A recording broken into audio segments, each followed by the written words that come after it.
Rolling. ಹೇಳಿ sir. ಎಲ್ರಿಗೂ ನಮಸ್ಕಾರ.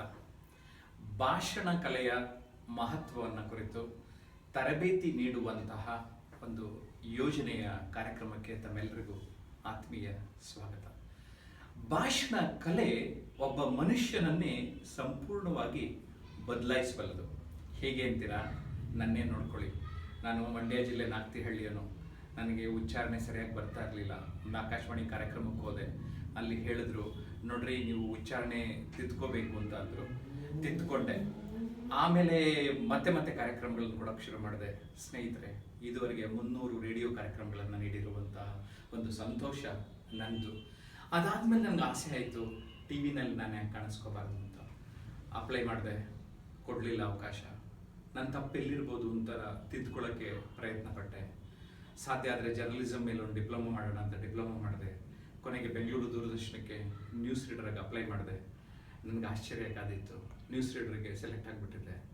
1999 ನವೆಂಬರ್ ಸುಮಾರಿಗೆ ನನಗೆ ಒಂದು ಲೆಟರ್ ಬಂತು, ನೀವು ವಾರ್ತಾವಾಚಕರಾಗಿ ಆಯ್ಕೆಯಾಗಿದ್ರಿ ಅಂತ. ವಾವ್, ನಂದೇನೋ ಒಂದು ಕನಸು ನನಸಾಯಿತು ಅನ್ನುವಂತಹ ಒಂದು ಫೀಲಿಂಗ್ ಬಂತು. ಅದಾದಮೇಲೆ ಆರಂಭದಲ್ಲಿ ನಿನ್ನೆ ಸ್ವಲ್ಪ ಹೆದರಿಸಿದ್ರು ನನಗೆ. ಏನ್ರಿ, ಇಲ್ಲಿ 3 ಮಾತ್ರ ಟ್ರಯಲ್ಸ್ ಕೊಡ್ತೀವಿ, ಇದನ್ನ ನೀವು ಸರಿಯಾಗಿ ಮಾಡಿದ್ರೆ ಮಾತ್ರ ನಾವು ಕಂಟಿನ್ಯೂ ಮಾಡ್ತೀವಿ ಅಂದ್ರು. ನನಗೆ ನಡ್ಕ ಶುರುವಾಯಿತು. ಇಲ್ಲ, ಏನಾದರೂ ಮಾಡಿ ಚೆನ್ನಾಗಿ ಮಾಡಲೇಬೇಕು ಅಂತ ಅನ್ನಿಸ್ತು. 1999 ಎಂಡಿನಿಂದ ಇಂದಿನವರೆಗೆ ಇವತ್ತು ನಾನು ಬೆಂಗಳೂರು ದೂರದರ್ಶನದಲ್ಲಿ ಒಬ್ಬ ಸಂದರ್ಶಕನಾಗಿ, ಒಬ್ಬ ಮಾಡರೇಟರ್ ಆಗಿ, ಒಬ್ಬ ಎಕ್ಸ್ಪರ್ಟ್ ಆಗಿ ಗುರುತಿಸ್ಕೊಂಡಿದ್ದೀನಿ ಅಂತ ಅಂದರೆ ಸ್ನೇಹಿತರೆ, ಈ ಮಾತಿನ ಕಲೆಯೇ ಕಾರಣ.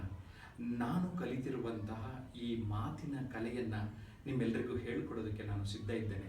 ಕಾರಣ ಏನು ಗೊತ್ತಾ? ನಾನು JCS ಅಂತ ಒಂದು ಆರ್ಗನೈಸೇಷನಲ್ಲಿ ಇನ್ವಾಲ್ವ್ ಆಗಿದ್ದಾಗ ಎಫೆಕ್ಟಿವ್ ಪಬ್ಲಿಕ್ ಸ್ಪೀಕಿಂಗ್ ಬಗ್ಗೆ ನಿನ್ನೆ ಟ್ರೈನಿಂಗ್ ಪ್ರೋಗ್ರಾಮ್ ಮಾಡಿದ್ರು. ಆ ಟ್ರೈನಿಂಗ್ ಪ್ರೋಗ್ರಾಮ್ ಅಟೆಂಡ್ ಮಾಡಿದಾಗ ನನಗನ್ನಿಸ್ತು, ನಾನು ಅನುಭವದ ಮೂಲಕನೇ ಮೋರ್ ದೆನ್ 90% ರೆಡಿಯಾಗಿಬಿಟ್ಟಿದ್ದೀನಲ್ವಾ ಅಂತ ಅನ್ನಿಸ್ತು. ಖುಷಿಯಾಯಿತು. ಇನ್ನೊಂದು 5% 10% ಇಂಪ್ರೂವ್ ಮಾಡ್ಕೋಬೋದಲ್ಲ. ಹಾಗಾದ್ರೆ ಅದೇನು ಅಂತ ಪ್ರಯತ್ನ ಪಟ್ಟೆ. ಆ ಪ್ರಯತ್ನ ಪಟ್ಟು ಆದಷ್ಟು ಚೆನ್ನಾಗಿ ಮಾತನಾಡೋದಕ್ಕೆ ಕಲಿತೆ.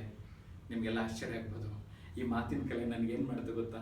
ಒಬ್ಬ ತರಬೇತುದಾರನನ್ನಾಗಿ ಮಾಡ್ತು. ಒಬ್ಬ ಅಂತಾರಾಷ್ಟ್ರೀಯ ತರಬೇತುದಾರನಾಗಿ ನಾನೀಗ ನಿಮ್ಮ ಮುಂದೆ ನಿಂತಿದ್ದೇನೆ.